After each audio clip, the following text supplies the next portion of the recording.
Welcome to the Loud Lounge with yours truly, Selector Free. And today is going to be like a show, I don't know how to call it. Today I have two iconic heads of the reggae industry beside me. I normally introduce them, but you know the faces. So let's say this is David Radigan and my African counterpart from South Sudan, Dynamq himself, live in Bermuda. So guys, welcome to the Loud Lounge. Thank you very much. Great to be back in Bermuda, and thank you for inviting me on the Loud Lounge. Yes. Live. So, let's not get into much long talking. Oh, I'll go home now then. Yeah. So, we're basically going to talk about, from both of your perspectives, what drew you to reggae and what connected you with this business. Well, thank you for having me. Such an honor to be next to a legend, living legend, David Radigan, who has played a very, very important role in making me listen to reggae from a different point of view. You know, in the refugee camps, I used to listen to David Radigan. You know, and I used music as a getaway from all the pain I went through. You know, Desmond Decker. You know. The Maytons, you know, Mighty Diamonds, you know, Culture, all those musicians, Burning Spear, you know, we grew up listening to those, the Wailing Souls. And, you know, while you're living through pain, you kind of listen to songs that's trying to uplift you. So I listened to those songs a lot. And then, you know, listening to his voice on the radio, just hearing him not trying to be Jamaican, just speaking straight English, because I thought, like, you have to be yadi, yadi, yadi. You know, that also kind of shaped myself into being myself, you know, and once I grew up and came out of it, it was just a matter of time. And thank God things, you know, fell into places. You know, I had a lot of people like Irish and Chin who gave me an opportunity, and I will never ever stop, you know, bigging them up, you know. And, you know, it's like reggae is a healing for me. It's definitely a healing. And, you know, once it hits, you feel no pain. Yeah. No, I'm nodding in approval, and I'm deeply touched by your words. Thank you very much. As a radio broadcaster over the years, you sit in the studio with a mic, red light goes on, you speak. You sometimes wonder if anyone is listening. We realized back in the 80s on Capital Radio that people were listening because we started receiving letters from South Africa, from Ghana, from Zimbabwe, from all over Africa, on blue handwritten, the what was called airmail letters, right, saying how much they enjoyed the show and how much they enjoyed reggae music, and also on British Forces Network Radio from Germany. The British Forces are based there. A lot of listeners and a lot of people wrote in. And I remember receiving one particular letter from Soweto. Wow. Regarding a song I played by Bonnie Whaler, Mosquito, President Botha, Mosquito, and this man said, we're in the depths of underprivilege here, we're trying suffering, but the music gives us hope, just as you said, Dynamq. The music gives us hope. And I'll never forget receiving that letter from this young man in Soweto. So what does that tell you about reggae music? It is a healing music. It is an inspiring music. I, as a non-Jamaican, discovered it as a teenager in a small village in Oxfordshire, listening to pirate radio and hearing this music being played as ska and then rocksteady. By 67, I was hooked. I was obsessed with the music, and the more I investigated it, the more I discovered, the more I learned. Then I found these groups, these vocal harmony groups, some of which Dynamq just named, and they blew me away as well. They literally blew me away, and I am still enamored and in awe of this great music, in its origins, what it stood for, how it uplifted people, and how it gave people in desperate straits genuine hope. And I can say from my perspective, as a fan of both of you, I give you guys the utmost respect, because you took, as some would say, the Reggae Band Club as being a Jamaican-only group. And you guys revolutionized it for other people. You was the beginning, this is the future. And I'm the future after you, because I'm representing Bermuda on that scale. hopefully promoters, you know where to contact me. And what I want to talk to you guys about is that you guys have both different backgrounds. And what I've just realized from hearing you guys talk, the music has hit you both the same as well as me. Like I can tell you, my favorite song is Friends for Life from Dennis Brown. Wow. That is one of my favorite songs. And for a guy, I'm not going to say my age. A lot of people say, well, why is that? That was the song that made me fall in love with reggae. I mean, and I want to talk to you guys. You're both touring DJs as well as well accomplished class selectors. So first we'll talk on a base of your touring DJs, your juggling, and then we'll get a little bit more into your class selection. So Dynamq, Yes, sir. being a juggling selector, you've also talked about how you've heard Radigan's show, and that was some of the inspiration to what we now see. Who else were the other selectors that you can say you took note from? We can all say we looked up to somebody in the business. We can say, I took this from him, learned this from him, but we all create our own style. Right. Who were some of the other selectors that you looked at? Well, you know, growing up in Africa, we used to get tapes from Jah Shaka, Right. you know, and straight instrumentals. And I would sit there and I wait for the vocals to come in. What is this? And I was still learning, you know. I didn't know what it was called, the dub, with the echo and all that stuff. I was still growing up learning it. And then, you know, growing up from Sudan then, which is South Sudan now, due to the war, my family migrated to Kenya. Yes. And we lived in Kenya as undocumented immigrants. So of course you have to live undercover, and we listened to three sounds. There was Shashamane sound, Jumbo sounds, and King Lion sounds, you know? Yes. And then it was one of those, we'll have to go to like a radio station outside and listen to them because we can't even afford a radio. And whoever has a radio, the battery will die, and you have to put it on top of the house to get some heat. And sometimes you have to squeeze onto the battery and get a little juice on it.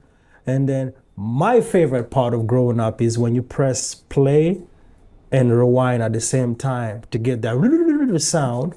And then when it stops, that's when you know you gotta let it go and play again. So it's those things I loved about it. And then, you know, now, you know, coming to America now, you see a whole different Caribbean community, and then you see this Japanese, the Mighty Crown, and you see Radigan. One of my favorite speech, I don't think Radigan will remember. He made a speech about going to Jamaica and the mosquitoes had him for breakfast, lunch and dinner. And he dropped, I think it was a Barrington Levy, and you look at the reaction, and to me, I'm like, I really want to do this, but I don't know how, you know? I used to take a Greyhound bus to World Clash, and I told Chin that, you know, and I couldn't afford anything. I'll have a bottle of water the whole night. And the Greyhound bus leaving New York was 6 o'clock in the morning. I have to find my way to the bus station, and to see me going to whereby I'm one of those guys in World Clash, it's just reggae made me believe in myself, you know? Gave you confidence. Oh yeah, most definitely, man. Like, you know, my favorite song is Desmond Dekker, Israelite, but the bass voice on the song, the Israelite, you know, I'm still learning today, you know, but you know, it's like, I will need like a whole year to explain to you what reggae has really done for me. It has saved my life, you know, it has changed me to be a better person. You know, I've just went to Jamaica for the first time a couple of years ago. And how was that experience for you? You hear about sound system, but you don't hear about, when you get to witness it, you see the truck, the guy driving the truck. Whole circumference of aspects. The guy told me he has been driving bass Odyssey truck since 1987. I'm like, What? And then this guy's been stringing up bass artists since those days, and I would sit down with those guys because to me those guys are the engine of the sound. We always get to see the selectors. When I sat down with those guys and I ate with them, and I would ask them how was Quingy like, how was Lenny like, and they would tell me from their experience, because to me those people don't get to get interviewed, but they also have something to bring on the table because they were there firsthand, you know. And I'll sit down and ask them about, so how did you voice this? How did you come up with this? And they also, to me, everybody who's around a sound system is kind of a selector of in their own right, because you know. And I will ask them, what is your favorite songs? And one morning, I heard bang, bang, bang. I woke up, it was like 6 o'clock in the morning. It was Father Keith, the owner of Bass Odyssey, stringing up, fixing up speakers out there. To me, I'm coming from, if you're a boss, you don't do nothing. You just sit there, you collect the money, and have everybody working. But that changed everything for me. And I'm looking outside, I'm looking at the Bass Odyssey trucks, I went to, like, everywhere in Jamaica there's music playing, you know, and it just shows you the power of not only reggae, but music. You know, music unites people, man. For people to pay to come and see us play music, to me, I don't take that for granted, you know. And I hope I don't get too much into it, because I get a little emotional. I lost my father and I lost my brother, and I really wish they get to see me playing in Bermuda, playing in Jamaica, you know. But, you know, I know they're my guiding angels. Yeah. Follow that? I can't follow that. It's a very moving speech. Very, very moving speech. And all that you said is so true, and particularly in reference to the sound system, truck drivers, box loaders, technicians, and hands-on dudes. Because those guys are there before the crowd come in. Those guys are still there when the crowd has gone home and they're in their beds. They're driving those big, heavy-duty trucks back to Kingston in the middle of the night with sound boys, speaker box boys asleep in the back of the truck. Wow. And they are very kind and helpful people. They're also devoted to their work, and without them, those sound systems would not exist. They wouldn't survive. Those guys are the backbone of the Jamaican sound system industry. And big up all the drivers, the engineers.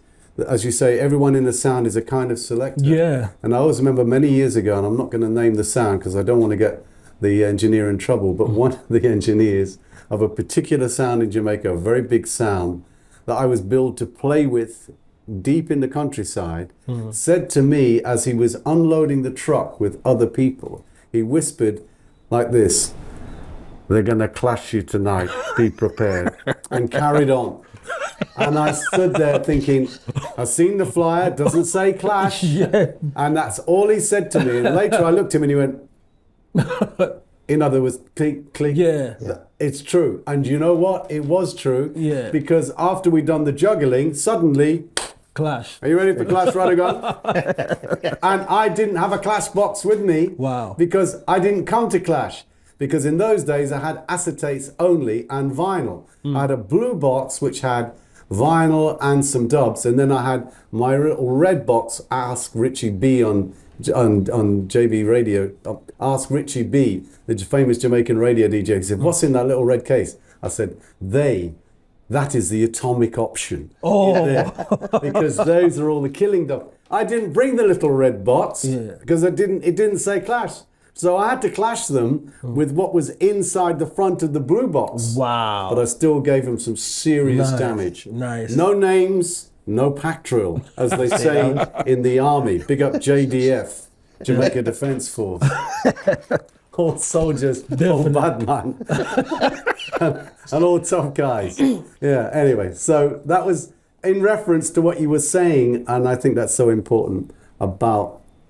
what was the original question? You know what? I'm sitting here blown away. I was asking what got you intrigued with reggae music. Yeah. Oh, okay. Okay. How do you feel about reggae music? Yeah, and juggling and touring. So there are two types of performances essentially. And at all times, and Dynamq just hit the nail on the head, you have to remember when you are standing on stage or in a club, whether it's 10,000 or 100, the people have paid their hard-earned money to come out to be entertained. They're not interested in moody DJs who are sulking and being sour-faced. They want to be entertained. You are duty-bound from the moment you hit that stage to entertain the people. And I appreciate you saying that. But it's true. And I want people to watch that and understand. But it's so true. Because many times we can say people don't understand, DJs don't understand their job. You're there to entertain people. That means get out there. And if you don't need a pound of flesh on stage, you haven't done your job. Right. You need to work. Yeah. That's what you go there to do. So I would say, in answer to your question about touring and juggling and clashing, are two different worlds. Right. Yes. When you're on stage and it is not a clash, you are duty bound to entertain people. That means you need to play the songs that the people want to hear. You need to read the crowd. Yes. And in reading the crowd, the guarantee you will find what I refer to as Mr. Miserable. Mr. Miserable was somewhere in the audience, and maybe more than one of them, maybe two or three of them. They may even be haters, even better. Yeah. Because from you spot those guys, don't let them bring you down. Yeah. Your mission, if you choose to accept it, is to get those guys to go like this and give you a lean, mean forward. Lean, mean because forward. They have to, because they know they have to. Yeah. So those guys are sometimes a good focus point, but essentially look at the audience, play to the crowd, don't play to yourself, play what they want to hear. And remember this, I once did a dance in New York, and I came off stage and a guy walked up to me outside the club. I want a word with you, Radigan. I said, yeah, what's that? He said, you didn't play Dub Plates Playing in the Ghetto tonight by Johnny Osborne. I said, I play it all the time. Yeah, you play it all the time, he said, but I'm not in all the dances. Wow. I paid money to come here to New York to listen to you play dubs, and you didn't play Johnny Osborne, one of your biggest dubs that everyone knows is your biggest dub. How come you didn't play it? You need to make sure you always play that dub. And he walked off. And I stood there thinking in Brooklyn, you know, he's got a point. Yes. That sometimes as selectors, when we're fed up of playing it, thinking, oh, I can't play this again. Yeah. The 100 or 200 or 2,000 or 20,000 people in the audience are probably waiting to hear it because they haven't heard it, because A, they've never seen you before, or B, the last time they saw you was 6 years ago. Right. So remember, it's not a question of repeating the same songs. You've got to be creative and inventive, of course. Yeah. But at the same time, you must remember there will always be a hardcore selection of songs that people will want to hear. Your Radigan anthems, your dynamic anthems. Start spreading the news. If you go to listen to Frank Sinatra, which I did do once in a concert in London, if he didn't sing New York, New York, hello, what's going on? Yeah. He would have to do that. So entertain the audience, make sure you play for them, and you can lean back on your anthems, of course. And you can sprinkle some dub plates in there. But sometimes, remember this, the 45 is better than the dub plate. Definitely. If the dub plate isn't better than the 45, chuck it in the bin. Yeah. Don't play it. It's a waste of time. That's true. Remember the difference between a wicked dub and a wicked 45. There is a difference. If the dub's wicked, play it. If it's not, park it.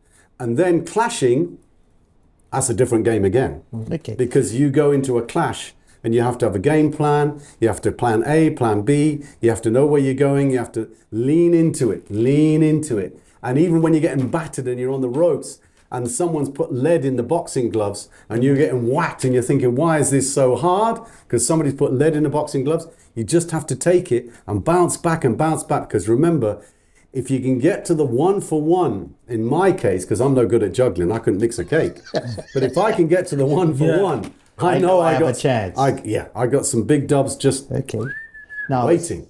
Nice that you guys said that, right? But let's talk about you guys, your touring DJs. How do you do your research for when you tour to different countries? A song that may hit in London or in certain part Kenya or say South Sudan, may not hit in Bermuda. So you just but a song that hits in Bermuda may not hit there. Failure to prepare is to prepare for failure. Wow. So you have to do your homework. You phone your selectors and your friends in Miami and say, what are the big 5 tunes? Because a song can be massive in Miami and dead in New York. It can be hot in LA and no one knows it in Atlanta. You just got to do the groundwork. Make sure you do the groundwork, play the hits, and get off. Don't overstay your welcome. Just know to do your homework. That's all you have to do. Now, on doing your homework, since you guys are touring DJs, do you sometimes like to say, I'm playing in Bermuda on a Saturday. Let me get there on the Thursday night, so that leaves me a Friday night to take a local party in to have a better understanding. Because sometimes, let's be honest, the people that are doing your homework with you may tell you something, right, but actually being in the presence of it, you can have a different appeal on what shall be played. But also sometimes you can walk into a crowd and they just feeling a different type of vibe from the song that you're given. That's why you have to read the crowd, and size the crowd. And then also this is something special about a good speech that everybody can relate to.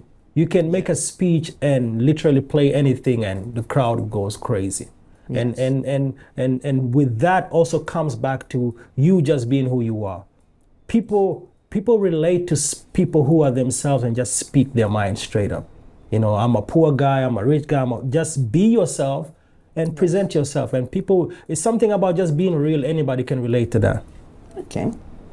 Absolutely. It's about being real. Yeah. I mean, you know, I haven't got dreads. I don't dress in a way that suggests I'm a Jamaican. I am myself. I am my own man. I'm my own person. I'm true to myself. I'm true to the music. I do what I do because I enjoy doing it. And the phone keeps ringing and promoters book me to come and do it. So I must be doing something right. Right. Yes. And the most important thing of all is I'm having fun. Definitely. I'm having fun. So much And fun. you know what? Life is too short. And none of us have got much.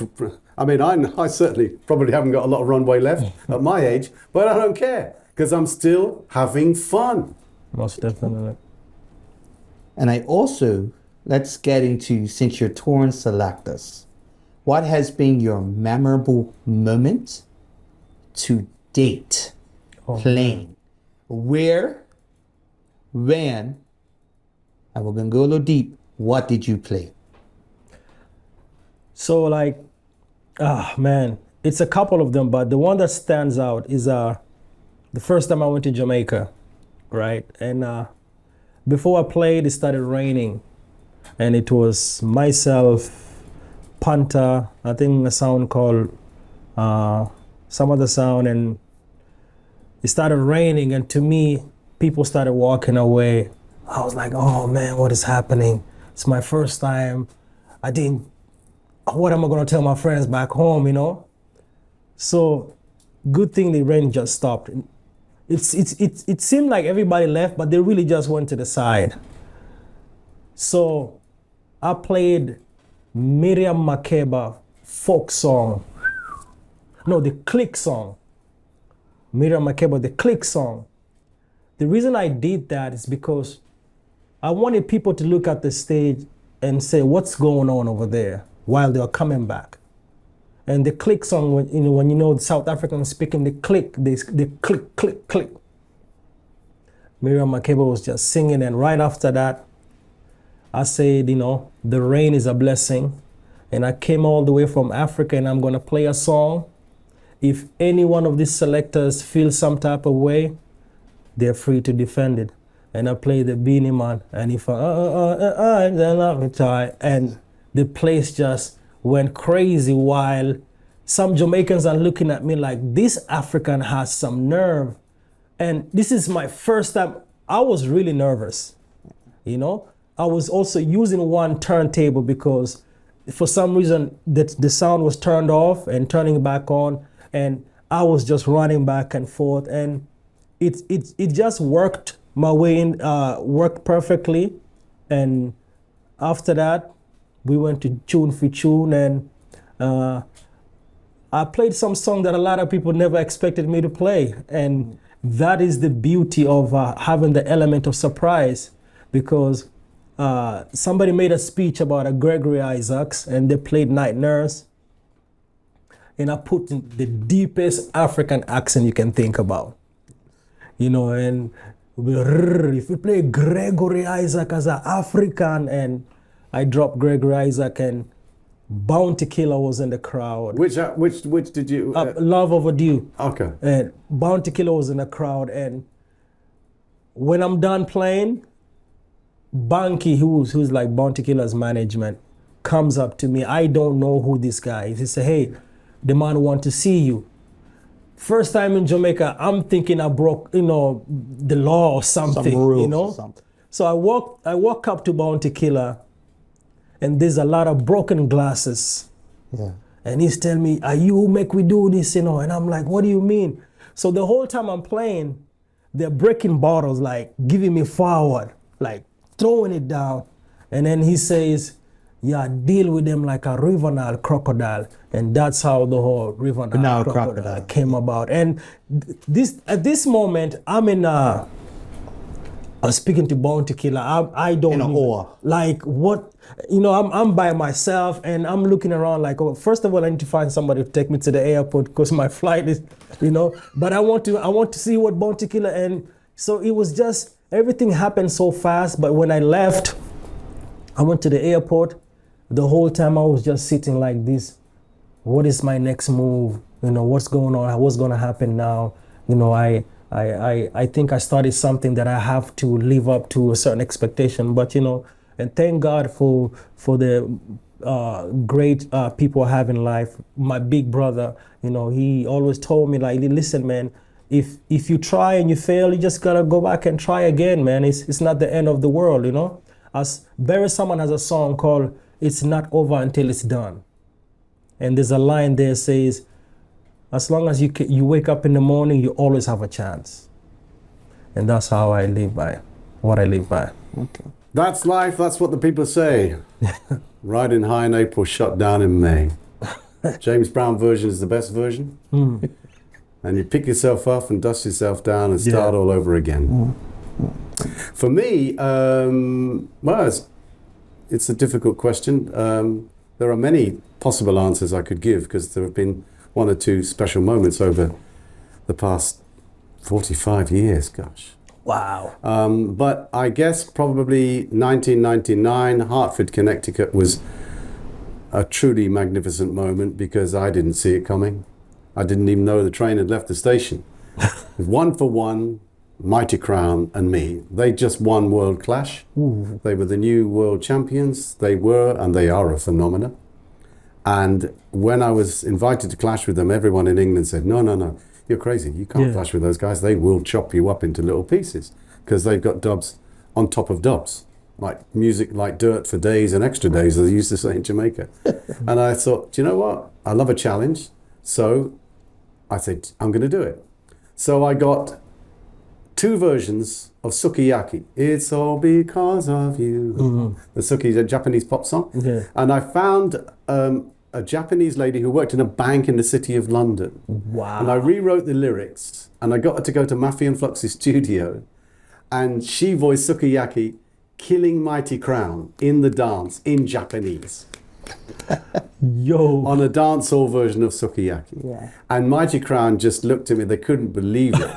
The audience were befuddled and because it was all in Japanese. And I said, ladies and gentlemen, that was obviously for Mighty Crown. They understood every word. Allow me to play the English version. Ooh. And I played it then in English, customized to kill Mighty Crown that night. That probably was a very special night in terms of the effect that had. And it certainly made Simon and Sammy chuckle, I can tell you that. Yeah. But then not long after that, when they were playing, it was 1-for-1, I got from a guy in the wings. And I realized it was Beast, the bodyguard of Wycliffe. Ooh. So I ran off to the side of the stage, and behind the door in the dressing room, there was Wycliffe in a fur coat. Oh, God. I said, what are you doing here? He said, what am I doing? He said, do you know what the #1 tune is in America? I said, I don't know. I only flew in yesterday. It's called Maria Maria by Carlos Santana and GMB The Product. To me, he said, here's the dub to kill Mighty Crown. Play the second cut on this side of the plate. Goodness. Handed it to me. I ran back out, and he'd driven from Brooklyn in his vehicle that night because there was a rumor saying that Wycliffe's in the dance. He'd driven from Brooklyn, having cut the dub that night, the night before, voiced it with GMB The Product. I played it blind. I played second track as requested, didn't Didn't know it was number one in America. Yeah. Completely blind. And the forward came from the back Oh my of the goodness. hall, that massive hall, Hartford, Connecticut, the West Indian Centre, like a tidal wave. Oh. And Mighty Crown just went, and they put their drop, you asked them, they just put their dubs down, and they looked as if to say, how could we deserve this, And that was a night I frankly will never forget. Beautiful. The other one would be playing Prince Buster, Hard Man for Dead, in the 1-for-1 in Jamaica, in Montego Bay. I was dressed in a yellow shirt, and I got like the fever came on me, and I did this crazy dance. I was always like, and I was playing the kick him down, you lick him down, in bold stride, back, right guns up, Hard Man for Dead. And Jamaica, you play that song in Jamaica, they just went nuts. So there's 3 anecdotes that I'll stop there. Oh, that's crazy. On a mercy. Okay. Now we're going to talk about, since I have you guys here, how do you believe the state of reggae is and the state of dancehall? Because some people would say they're together, but they're 2 different entities now. Some tumbleweeds are blowing into the studio here. So we're gonna tumbleweeds are blowing into the studio. We're gonna do something different. Radigan has No normally comment. been putting No you comment. first. I think Radigan should start. You want me to this let topic. off? You want me to really let off? Yes. Here? Okay. Please. Yes. Okay, I'll be forthright and honest.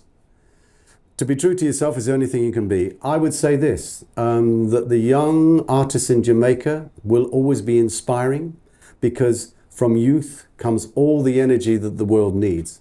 The future does not belong to me. The future belongs to young people and young selectors, young DJs, young artists.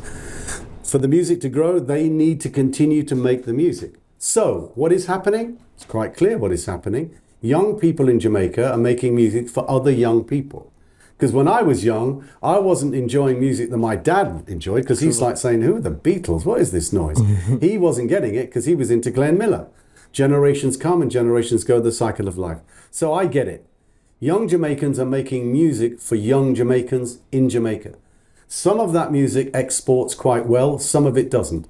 I would hasten to add that most of it doesn't export very well, because most of it is what's referred to as dancehall trap, and it is a particular genre, some of which is in its content, I would say, questionable in terms of the origins of this great music from Jamaica, which Dynamq was talking about and I was talking about earlier on, in terms of the truth and the honesty and the inspiration of the liberty of the music, which uplifts your soul, encourages love, understanding, peace, forgiveness, and joy. The music that doesn't reflect that is music which is aggressive and has an undertone of violence, which I find disturbing, because that's not what I got into reggae music for. However, I can see that it has an excitement generated for young people, by young people, in the way that, they would say, oh, well, listen, you go and see a film, a violent horror film, and people are doing the most horrible things to each other. It's only a movie. We're only making a record. Yeah, but young people listen, and young people can be inspired by things or not be inspired by things or disturbed by things. So I would say that in terms of what was being made in Jamaica in the 60s and 70s, which was ska, rocksteady and reggae, when the whole roots revival thing came back again about 10 years ago with Chronics, and in fact we're not supposed to say roots revival, we're supposed to say, that it was always reggae, and reggae will always be there. Reggae is not going away. Reggae is still there, it is here to stay. I don't need to sit here and give you a list of all the people that are making good reggae in Jamaica right now, because that list is obvious. From Jazz Elise to Nadine Sutherland. A lot. There are so many, Leela Ike, Protege, Chronics, Samurai. There's lots of new music that's coming through, and it's uplifting. Yeah. So the music, it's just that there's not as much of it as there once was. There is a predominance towards the dancehall trap scene, which some of which the music I find disturbing. And the essence of it is this, that it doesn't transition well internationally. I would go as far as to say that some of it doesn't get past Norman Manley Airport in terms of its export.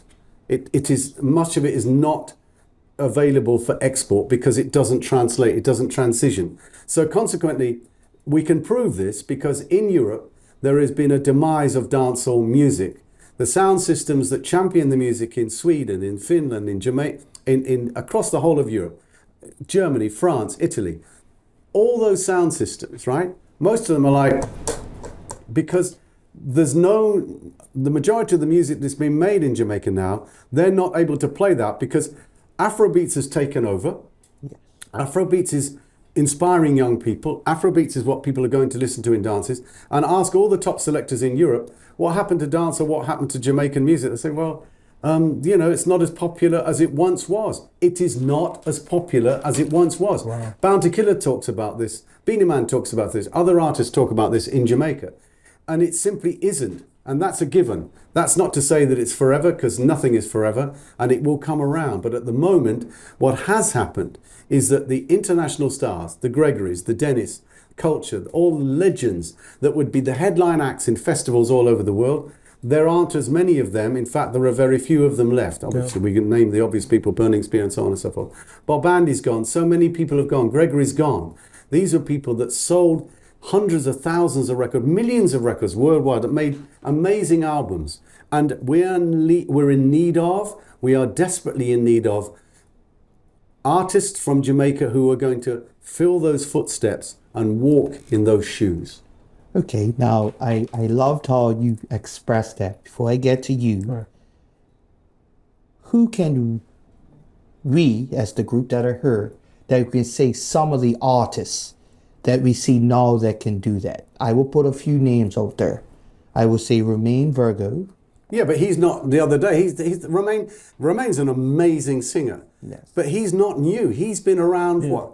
Over 10 10 years. years. Yeah, for 10 years, 15 So years. yeah. I mean, he's an accomplished. He's a very professional singer. He has an amazing voice. He can also write good songs. Yeah. You know, Driver, the current song is really good. So Yes. he's not new.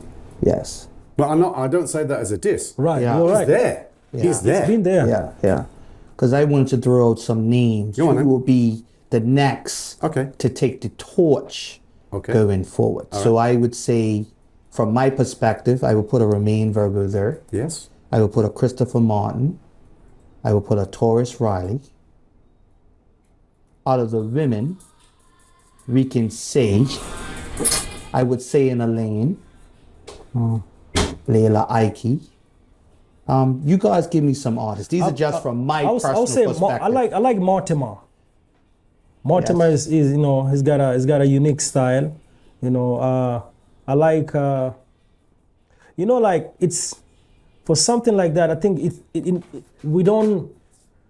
there's always good music out there. Yes. What happens is, to me personally, and I could be wrong, and correct me if I'm wrong, I think the good music are now turning into be the so-called early warm songs. Yes. Absolutely. Thank you. You know, like, Thank you. Absolutely. Like, I'm gonna shake your hand because you put the nail right on it. Even with that, like, it is when I go to a dance nowadays, and I have to, like, supposedly learn 20 different dances with do that. By the time I'm doing the third one, I'm like, okay, you know, it's like, give me my robot up, you know, give me. And now, you. and the truth and the matter is, most of the selectors don't appreciate robot up music anymore.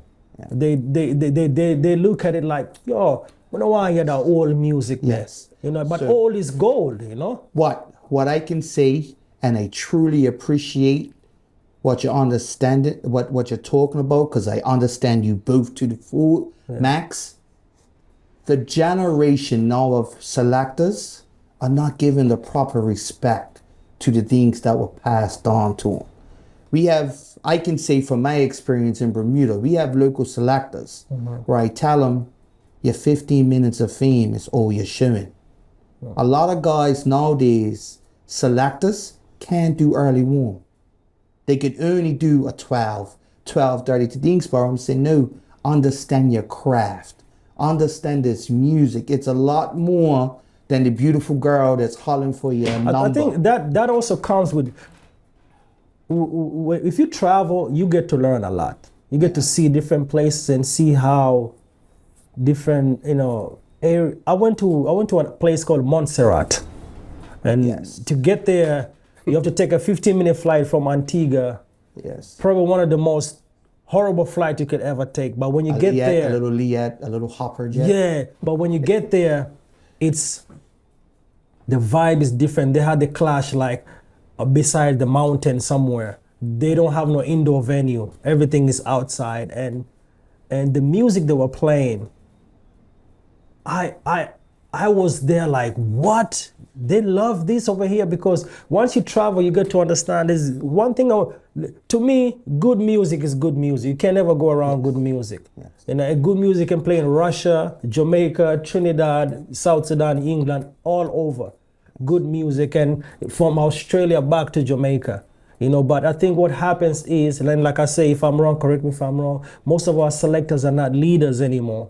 They come to you and literally want to pattern your style and take everything you have and run with it. The creative part of the culture has because you're given this music here. All you have to do is listen to it and understand it and try to figure a way, how can I bring this in after Morgan Heritage? Or maybe it's not going to work. Let me bring it after this. Because music have topics. You don't want to play a love topic, come in with a bad man thing and then go back into the love. No, Yes. it's like a stairs. You go with it. So by the time you go from the love segment and then bring into the bad man segment, you have the crowd Before you finish, I'm going to applaud you. Because we needed people to hear this for so long. Yeah, but it's like, I've always believed that there's a reason why any Studio One singer can walk in any dance and sing on the same instrumental that they voiced on back in the 60s and the 70s and still sound the same, But look at the dubplates today. If it's not auditive, some artists can't even sing on their own 45. And there's no disrespect to nobody, but Dynamq. we get to deal with this. Let's cut it there, because that could be a whole nother hour of conversation. Time is limited. Yeah. But I want to say on behalf of myself as a humongous fan of the reggae music culture, I'm going to shake your hand, Radigan. Respect. It's a pleasure to meet you again. Thank you. And it's a pleasure to meet you again as well. From Devonshire Rack, we've spoken already. Yeah, man. On behalf of the Loud Lounge, this was a great interview with two icons of the business, David Radigan and Dynamq. Bless him. Welcome to Bermuda. Thank you. Thank you. Good. Bermuda.